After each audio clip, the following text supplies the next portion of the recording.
तो यहाँ पे हम लोग आ चुके हैं आप सभी जीएनएम फर्स्ट ईयर के लिए। दूसरा सब्जेक्ट इस सप्ताह का है और आप लोग जानते हैं कि दूसरा सब्जेक्ट में पढ़ना है behaviour science, and behaviour science के अंदर है साइकोलॉजी एंड आपका सोशियोलॉजी। ठीक है, ये पढ़ना है। ओके, तो देखिए बेसिकली मैं आपको बता दूँ, साइकोलॉजी में मैंने आपको इंट्रोडक्शन, ब्रांचेज बता चुका हूँ।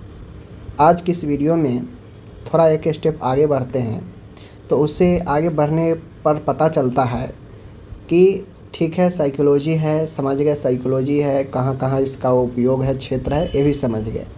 लेकिन नर्स के लिए नर्सिंग में कैसे महत्व रखता है पढ़ना, इन चीज़ों को आज हम समझेंगे। नर्स के लिए इसका इम्पोर्टेंस कितना है साइकोलॉजी का जानना, और क्यों इम्पोर्टेंट से रखता है नर्स के लिए, क्यों महत्व रखता है, इस चीज़ को भी हम जानेंगे। ठीक है, तो चलिए, बहुत सारे चीज़ है। Importance of psychology in nursing, nursing के क्षेत्र में एक नर्स के लिए साइकोलॉजी का क्या महत्व है। एक क्वेश्चन बार बार पूछता है कि नर्स के लिए मनोविज्ञान के महत्व को बताए, या नर्सिंग के क्षेत्र में मनोविज्ञान के महत्व को बताए। तो मनोविज्ञान के जहाँ महत्व पूछ लेगा नर्सिंग में या नर्स के लिए, आंख बंद करके सारा स्टेप जो मैं बताने जा रहा हूँ इसको लिख देना है। ठीक है, चलिए आप समझेंगे। तो पहला पॉइंट, अब जो मैं यहाँ पे पॉइंट लगभग 7-8 पॉइंट बताऊँगा, तो आपको ये मत घबराना है कि ये जो पॉइंट है, ये पॉइंट जो है आपको एक एक करके जो है आपको याद करना है, 1 से 8 तक सीरियली याद करना है। नहीं, आप भले 8 पॉइंट मैंने बता दिया कि हाँ 7 से 8 पॉइंट है, अब ये 7 से 8 पॉइंट को आप इधर उधर किधर भी करके याद करें, लेकिन दिमाग में रखिए 8 पॉइंट को। उससे दिक्कत नहीं है कि हाँ हमें सीरियली याद नहीं हुआ, उससे कोई मतलब नहीं है। समझ गए? बहुत कोई सीरियली याद करने के प्रेशर में ही जो है नहीं याद कर पाते हैं, तो उस चीज़ को हटा दीजिए दिमाग से। ठीक है, चलिए पहला पॉइंट है रोगी के व्यवहार को समझना, अंडरस्टैंडिंग पेशेंट बिहेवियर। अब रोगी के व्यवहार समझना ये क्या है भाई? तो देखिए, साइकोलॉजी नर्स को जानना इसलिए ज़रूरी है ताकि साइकोलॉजी के अंदर व्यवहार, मन के बारे में ही तो पढ़ाया जाता है। तो नर्स अगर साइकोलॉजी पढ़ी रहेगी तो कौन सा व्यक्ति किस समय कैसा व्यवहार करेगा, कैसा रिएक्ट करेगा, इस चीज़ को जानती रहेगी, तब वो पेशेंट को हैंडल कर पाएगी। ठीक है, अगर वो जानती है कि भाई हाँ मानसिक प्रॉब्लम हो सकता है और उसमें व्यक्ति उल्टा सीधा बोल सकता है, तो नर्स जान रही है कि हो सकता है मरीज को इसका समस्या हो, तो उससे वैसे ही जो है व्यवहार नहीं करके उसे समझाएगी, समझेगी। ठीक है, हर रोगी का व्यवहार अलग अलग होता है, कोई डरता है, कोई गुस्सा करता है, कोई शांत रहता है। साइकोलॉजी के मदद से नर्स रोगी के व्यवहार को समझकर उचित देखभाल कर सकती है। अब रोगी के व्यवहार को समझने का मतलब है कि रोगी को समझना, रोगी किस टाइप का है, गुस्सैल है, शांत रहने वाला है, ठीक है, डरने वाला है, या तुरंत लड़ाई झगड़ा पर करने वाला, ऐसा भी मरीज होते हैं। तो हर रोगी का व्यवहार अलग अलग होता है। कोई आपसे अच्छे से भी बात करेगा, कोई आपसे कड़ी आवाज़ में भी बात करेगा, ठीक है, कोई शांत भी रहेगा, कोई आपसे काफ़ी ज़्यादा मुंह भी लगाएगा, तरह तरह के मरीज आएगा। तो नर्स साइकोलॉजी के मदद से, चूँकि वो सारी साइकोलॉजी पढ़ी रहती हैं, तो सारे चीज़ों को समझती है, और साइकोलॉजी जो है नर्स को मरीज को या व्यक्ति के व्यवहार को समझने में मदद करता है। ठीक है, इसलिए नर्स के लिए महत्व रखता है साइकोलॉजी कि वह रोगी के व्यवहार को समझती है साइकोलॉजी के मदद से। ठीक है, पहला पॉइंट समाप्त। जब हम लोग आगे बढ़ते हैं तो नेक्स्ट पॉइंट है सहानुभूति और संवेदनशीलता विकसित करना। साइकोलॉजी का काम होता है यह सहानुभूति और संवेदनशीलता क्रिएट करता है, विकसित करता है नर्स के अंदर। साइकोलॉजी नर्स को एम्पैथेटिक बनाती है, जिससे वह रोगी के दर्द और भावनाओं को समझ पाती है। इससे रोगी के मानसिक रूप से राहत मिलती है। तो साइकोलॉजी जो होता है नर्स को सहानुभूति और संवेदनशीलता विकसित करने में मदद करता है। अब जिसके अंदर एम्पैथी ही नहीं है तो क्या मरीज को समझेगी, क्या दूसरी के भावनाओं को समझेगी, वो खुद ईगो में रहेगी। तो साइकोलॉजी बेसिकली नर्स को ऐसे बनाता है जैसे वो सहानुभूति और संवेदनशीलता उसके अंदर विकसित करता है, जिसके तहत वो मरीज को दर्द के भावनाओं को समझ पाती है। ठीक है, और इससे रोगी के मानसिक रूप से राहत मिलता है। तो कहीं ना कहीं साइकोलॉजी एक बड़ा रोल प्ले करता है नर्स के अंदर सहानुभूति और संवेदनशीलता विकसित करने में। हम हैं, हमारे अंदर सिंपैथी ही नहीं है। ठीक है, हमारे अंदर कोई सहानुभूति ही किसी के लिए नहीं है, हमारे अंदर संवेदनशीलता ही नहीं है, हम बात बात पर उखड़ जाते हैं, हमारे अंदर कोई नरमपना है नहीं, हम किसी के लिए सोचते नहीं हैं तो हमारे लिए कोई सोचेगा नहीं सोचेगा, हम किसी के दर्द को भावनाओं को नहीं समझेंगे तो हमारे लिए सोचेगा नहीं सोचेगा। तो सेम एज नर्स जो है मरीज को, अब चूँकि नर्स है सेवा करती है तो उसको तो मरीज से कोई लेना देना है नहीं कि मरीज हमें भी समझेगा तो हम समझेंगे, वो बात तो है नहीं। तो नर्स का काम होता है, नर्स को साइकोलॉजी ये सिखाता है कि सिंपैथी के साथ आपको संवेदनशीलता कैसे विकसित करना है मरीज के लिए अपने अंदर, यह महत्व रखता है नर्स को। ठीक है ना। तो साइकोलॉजी नर्स को सहानुभूति और संवेदनशीलता भी बनाता है, ये महत्व है साइकोलॉजी का।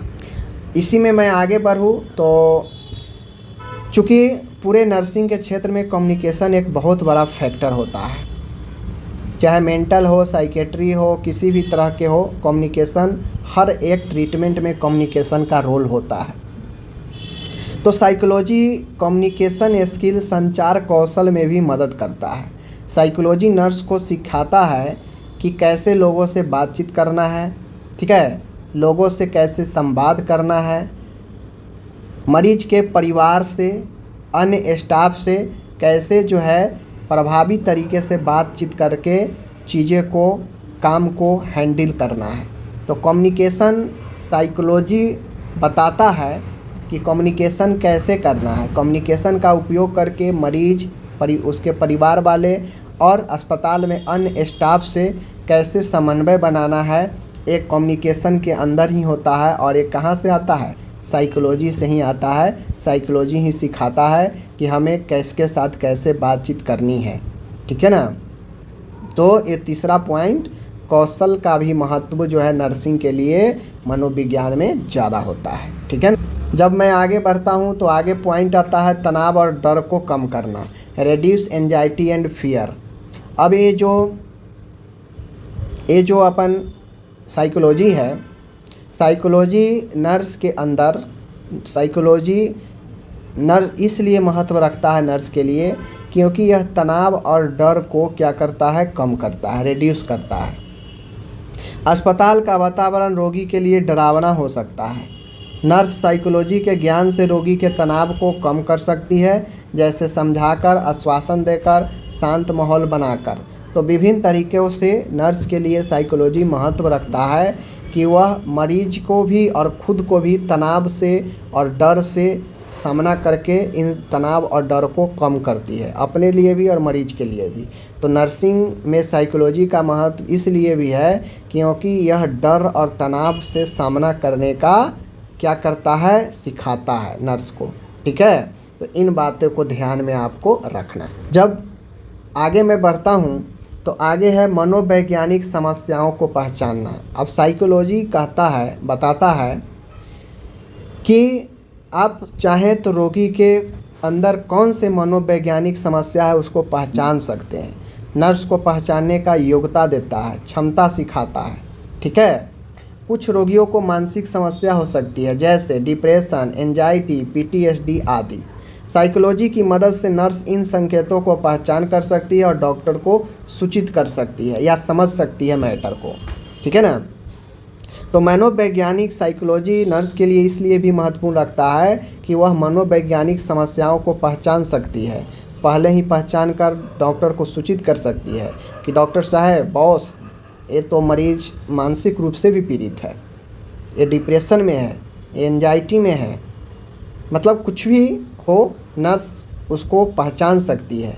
मनोवैज्ञानिक समस्याओं को पहचानने का एक सटीक तरीका साइकोलॉजी का ज्ञान होना ज़रूरी है। तो साइकोलॉजी का महत्व नर्स के लिए इसलिए भी बढ़ जाता है कि नर्स मनोवैज्ञानिक समस्याओं को पहचान कर सकती है। किसके द्वारा? साइकोलॉजी के द्वारा। ठीक है, आगे बढ़ते हैं। आगे है मनोबल बढ़ाना, मोटिवेटिंग द पेशेंट। नर्स के लिए साइकोलॉजी का महत्व इसलिए भी रखता है क्योंकि साइकोलॉजी नर्स को खुद को और नर्स के अंदर प्रेरणा जागृत करता है मरीजों को प्रेरित करने के लिए। यानी साइकोलॉजी नर्स को भी प्रेरणा देता है, प्रेरित करता है खुद को मोटिवेट रखने के लिए, और मरीज को तो जब खुद को प्रेरित रहेगी, खुद को मोटिवेट रहेगी, तो जाहिर सी बात है मरीज को भी वो मोटिवेट करके रखेंगी। तो साइकोलॉजी का काम है मनोबल बढ़ाना, मनोबल को बढ़ाने का काम साइकोलॉजी का करता है। रोगी को इलाज केवल दवाइयों से नहीं बल्कि उसका मनोबल बढ़ना भी ज़रूरी होता है। नर्स सकारात्मक बातों से रोगी को प्रेरित कर सकती है। अपने बातों से रोगी को जो है पॉजिटिव तौर पर रोगी के अंदर एक पॉजिटिव एनर्जी फील कर सकती है, मनोबल बढ़ा सकती है नर्स, और वह साइकोलॉजी का ही देन है। ठीक है, तो इन चीज़ों को आपको ध्यान में रख। जब आगे बढ़ता हूँ तो प्रोवाइडिंग हेल्थ एजुकेशन, स्वास्थ्य शिक्षा देना। नर्स का एक और काम है कि वो भाई स्वास्थ्य शिक्षा भी देती है। स्वास्थ्य शिक्षा कैसे देना है, किन बातों को समझना है, कैसे समझाना है, साइकोलॉजी जो है स्वास्थ्य शिक्षा देने में भी नर्स को जो है हेल्प करता है। इसलिए नर्स के लिए नर्सिंग में साइकोलॉजी का महत्व बढ़ जाता है। साइकोलॉजी की सहायता से नर्स यह समझती है कि रोगी को कैसे और किस तरीके से स्वास्थ्य संबंधी जानकारियाँ दी जाए कि वह उसे अपनाए। तो स्वास्थ्य शिक्षा देने में भी साइकोलॉजी का उपयोग होता है और नर्स के लिए महत्व रखता है।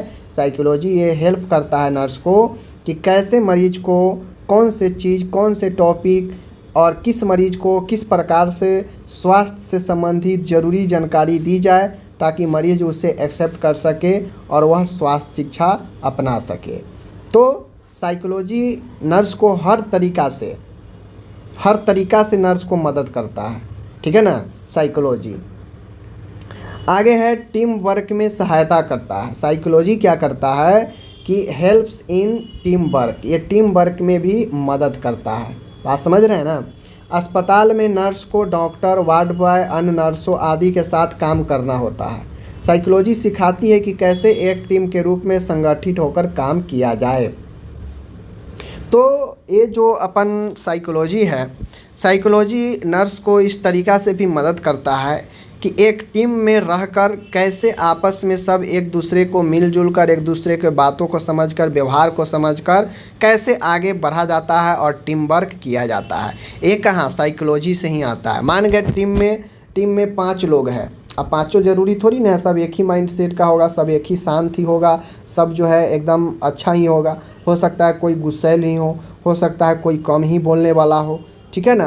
तो इस 5 लोग में अलग अलग व्यवहार के लोग हैं, लेकिन नर्स जो होती हैं सब के चीज़ों को समझती है। साइकोलॉजी जान रही है तो उन्हें पता है कि सब मरीज, सब व्यक्ति इसमें अलग अलग होगा। तो वो उन टीम वर्क में ज़्यादा बातें को नहीं बढ़ाकर वो अपना टीम वर्क पर फोकस करती है, लोगों को मोटिवेट करती है कि ये सही नहीं है, ये गलत है, इसको ऐसे कीजिए। तो टीम वर्क में भी नर्स को हेल्प करता है साइकोलॉजी, बातचीत, संवाद को, लोगों को, अन्य स्टाफ को टीम में समझने के लिए। ठीक है, आगे बढ़ते हैं। लास्ट वाला है अपन स्वयं का मानसिक संतुलन। देख लीजिए, स्वयं का मानसिक संतुलन बनाए रखने में मदद करता है। अब अभी तक आप जो देखें हैं वो तो नर्स को बता रहा था कि भाई मरीज या अन्य लोगों के साथ कैसे आपको रहना है, साइकोलॉजी बता रहा था महत्व, इसलिए नर्सिंग में साइकोलॉजी का महत्व था। अब नर्स के खुद के लिए भी साइकोलॉजी महत्व रखता है कि वह खुद को भी कैसे मेंटेन कर रही है। अब मान गए दिन भर हमेशा नर्स जो है मरीज को ही देख रेख कर रही है, तो ऐसा तो नहीं है कि वो खुद को ही पीड़ित हो जाए, साइकोलॉजिकल परेशान हो जाए मानसिक रूप से। तो साइकोलॉजी ये भी बताता है कि आप खुद को भी संतुलित कैसे रहना है, कैसे रखना है। इसके लिए नर्स का काम तनावपूर्ण होता है। साइकोलॉजी की मदद से नर्स स्वयं का भी तनाव पर नियंत्रण कर सकती है, और ये मदद कौन करता है? साइकोलॉजी करता है कि कैसे एक नर्स अपने तनाव को दूर कर सकती है, तनाव पर काबू रख सकती है। ये कौन सिखाता है? साइकोलॉजी। तो साइकोलॉजी में 9 पॉइंट है, आप एक एक करके 9 पॉइंट को 2 बार देखिएगा, समझ में आपका आ जाएगा। कोई ज़्यादा हार्ड है नहीं, मैंने आपको line by line point by point मैंने आपको बता दिया। ओके, आप पढ़ते हैं तो इसी में अब एक क्वेश्चन आता है, माइंड स्ट्रक्चर, मन की संरचना and level. Mind structure of mind, मस्तिष्क की संरचना और उसके लेवल यानी उसके स्तर, यानी मन का संरचना कैसे है, वो मन नहीं, यहाँ पे मन है, वो मस्तिष्क है, ब्रेन है, वो संरचना की बात अलग हो गई। यहाँ पे हम साइकोलॉजी में संरचना देख रहे हैं। तो structure of mind and it's level, इसका स्तर, ठीक है, और इसका स्ट्रक्चर हम लोग आज साइकोलॉजी में समझेंगे। चलिए समझते हैं। देखिए, इसको समझने के लिए आपको इसका इंट्रोडक्शन समझना पड़ेगा, प्रस्तावना या परिचय जो कहते हैं माइंड स्ट्रक्चर का। देख लीजिए, एक साइकोलॉजिस्ट है और काफ़ी फेमस साइकोलॉजिस्ट है जिनका नाम सिगमंड फ्रायड है। सिगमंड फ्रायड ने माइंड को 3 मुख्य भागों में जो है इन्होंने बांटा, जिसे हम माइंड लेवल या माइंड का स्ट्रक्चर कहते हैं। यह सिद्धांत साइको एनालिटिक थ्योरी का भाग है, यानी जो ये पूरा आप मन का स्ट्रक्चर या माइंड का स्ट्रक्चर जो पढ़ रहे हैं, मन की संरचना, यह किसका दिया है? सिगमंड फ्रायड का दिया है। इन्होंने ही इस मन के संरचना को 3 लेवल में विभाजित किया, जिसे आज हम लोग क्या है, साइको एनालिटिक थ्योरी के अंदर पढ़ते हैं। क्यों? क्योंकि यह एक साइको एनालिटिक थ्योरी का पार्ट है, एक भाग है। कौन? सिगमंड के माइंड स्ट्रक्चर मॉडल। बात समझ लीजिए, समझ रहे हैं? चलिए आगे देखिए। फ्रायड के अनुसार मनुष्य का व्यवहार उसके मन के 3 स्तरों पर आधारित होता है। फ्रायड के अनुसार मनुष्य का जो व्यवहार होता है, मनुष्य का जो बिहेवियर होता है, उसके मन यानी माइंड के 3 स्तर पर आधारित होता है, यानी उसके व्यवहार उसके मन के स्तर पर 3 लेयरों पर विभाजित होता है। कौन कौन सा? चलिए देख लेते हैं एक बार। आप देखेंगे तो आपको पता चलेगा कि माइंड के लेवल में बेसिकली जो चीज़ें हैं वो आपका क्या है, माइंड के लेवल में आपको 3 लेयर है, 3 स्तर है। पहला स्तर है कॉन्शियस माइंड, जिसे चेतन मन कहते हैं। चेतन मन, चेतन मन में क्या होता है? यह वह भाग है जो वर्तमान में जागरूक रहता है। कॉन्शियस माइंड वह माइंड है जो अभी आप कुछ पढ़ रहे हैं, कुछ सीख रहे हैं, कुछ लिख रहे हैं, कुछ देख रहे हैं, उस समय एक्टिव होता है जब आप कोई काम, कोई एक्टिविटी कर रहे होते हैं। तो एक कॉन्शियस माइंड होता है, चेतन माइंड होता है, जहाँ पे टकटकी लगा के हम गौर से सुनते रहते हैं। तो जब जब कोई चीज़ करते रहते हैं तो उस समय जो हमारा माइंड का लेवल होता है वह कॉन्शियस माइंड वाला होता है। समझ गए? जो कुछ हम सोचते हैं, महसूस करते हैं और जो गतिविधियां हम कर रहे होते हैं वे इसी भाग में होते हैं। अभी मैंने बताया कि जो भी आप चीज़ें कर रहे होते हैं, सोचते हैं, समझ रहे होते हैं, महसूस कर रहे होते हैं, सोचते हैं, ये सब आपके इसी कॉन्शियस माइंड, चेतन मन का जो है होता है, चेतन मन में। जैसे आप सभी ये नोट्स अभी पढ़ रहे हैं, ये आपका चेतन मन है। अभी आप ये वीडियो देख रहे हैं, यह आप कॉन्शियस माइंड के एक भाग से काम कर रहे हैं, चेतन मन से कर रहे हैं। अनकॉन्शियस मतलब होता है बेहोश हो जाना। तो कोई व्यक्ति बेहोशी हालात में कोई काम कर रहा होगा, नहीं कर रहा होगा। तो कॉन्शियस लेवल में जब हम एक्टिव होते हैं, जो चीज़ कर रहे होते हैं, वो प्रोसेस आपके कॉन्शियस माइंड में चलता है। बात समझ रहे हैं? आगे आता है आपका सब कॉन्शियस या प्री कॉन्शियस माइंड, अवचेतन या पूर्व चेतन। सब कॉन्शियस या प्री कॉन्शियस, पूर्व चेतन या अवचेतन। इसमें वे विचार और भावनाएं होते हैं जो इस समय हमारी चेतना में नहीं होती है, पर ज़रूरत पड़ने पर याद की जा सकती है। उदाहरण के लिए आपका बचपन का स्कूल का नाम जो अभी याद नहीं है पर याद करने पर आ जाएगा।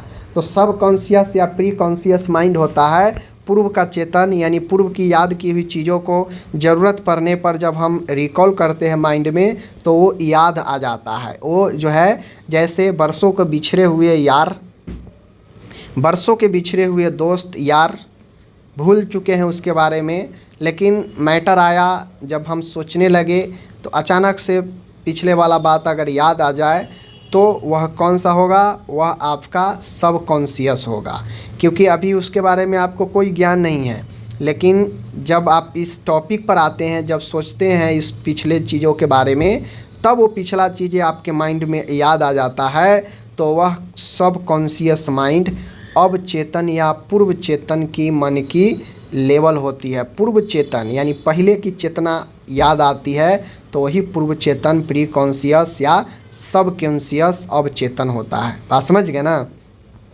इसमें वे एक्टिविटी, वे विचार, वे भावनाओं, वे यादें होती हैं जो पूर्व की बातें कभी जो है ज़रूरत पड़ने पर जो है हमारी चेतना में क्या होती है, आ जाती है। सब कॉन्शियस या प्री कॉन्शियस में ये नहीं होता है कि जो हम अभी कर रहे हैं वो चीज़ें हमारी मन में अभी जो चल रही हैं, ये चीज़ें यहाँ पे नहीं होता है। प्री कॉन्शियस, सब कॉन्शियस में पूर्व की बातें, पूर्व की घटनाएं अभी याद करने पर याद हो तो हम सब कॉन्शियस या प्री कॉन्शियस उस मन के स्तर को बोलते हैं। बात समझ गए। चलिए आगे जब हम समझने का प्रयास करते हैं तो तीसरा आता है अनकॉन्शियस, अवचेतन। सब कॉन्शियस को अर्धचेतन भी कहते हैं, जो पिछला बार आप पढ़े हैं। अनकॉन्शियस है, अनकॉन्शियस माइंड है, यानी अवचेतन मन है। देखिए पिछला जो पढ़े हैं ना वो अर्धचेतन है, बेसिकली वो अवचेतन नहीं था। अवचेतन ये है, या ये इसे अचेतन भी बोल सकते हैं, ठीक है ना। तो बेसिकली अनकॉन्शियस यह मन का सबसे गहरा और सबसे बड़ा भाग होता है। ऑब्जेक्टिव में पूछ देगा कि माइंड के लेवल में सबसे बड़ा भाग कौन है, तो बेसिकली यही अनकॉन्शियस माइंड है। यह मन का सबसे गहरा और बड़ा भाग होता है, समझ लीजिए, ठीक है। अब ये चीज़ें तो आप समझ गए। आगे देखिए, इसमें वे इच्छाएं, डर, भावनाएं और अनुभव होते हैं जिन्हें हम दबा देते हैं या भूल चुके होते हैं, लेकिन ये हमारे व्यवहार को प्रभावित करते हैं। अनकॉन्शियस होता है जिसमें व्यक्ति भूल चुका होता है, किसी न किसी रीज़न से जीवन के घटनाएं भूल चुका होता है।